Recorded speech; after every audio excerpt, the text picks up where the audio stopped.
police have opened the roads.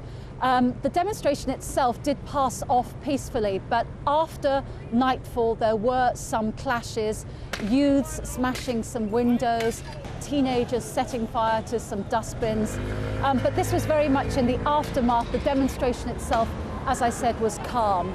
What is interesting is the different groups of society who are participating in this protest movement, and in particular the increasing number of young people taking part. The demonstrations are becoming an almost daily event, and the protesters are holding firm. The standoff between the government and the unions over pension reform is becoming increasingly bitter, and neither side is showing signs of backing down. Wait till Tuesday. You will see the demonstrations will be even bigger. All the unions are determined. We will take this battle to the end, until the Senate debate, and will force them to pass different laws. The stakes could hardly be higher. This is a battle between a government that wants to make deep spending cuts and a labour movement that's determined to preserve the French welfare state. The unions are hitting the economy where it hurts: fuel.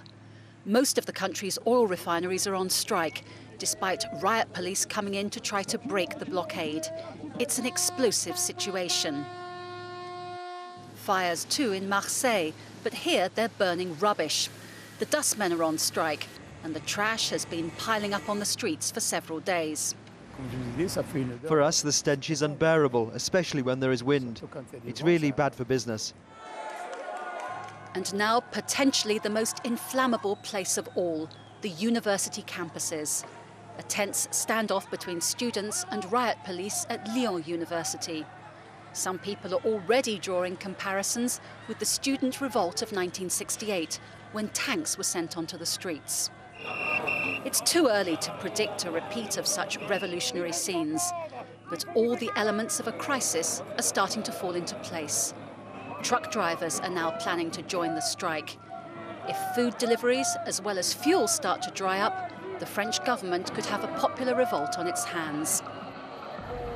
So the approach of the unions is very much two-pronged. These big street demonstrations to demonstrate widespread popular support for the protest against pension reform, and also the crucial second prong, strike action. That is where people can really soon start feeling concrete impact. The fuel sector first of all, but if, as I mentioned in that report, the truckers also get involved, then we could potentially see shortages in the shops, food deliveries also not getting through. And at that point it really will be a test of strength to see whether President Sarkozy or the unions have the strongest staying power. An explosion has ripped through a coal mine in the central Henan province of China, killing 21 miners. The blast also left 16 men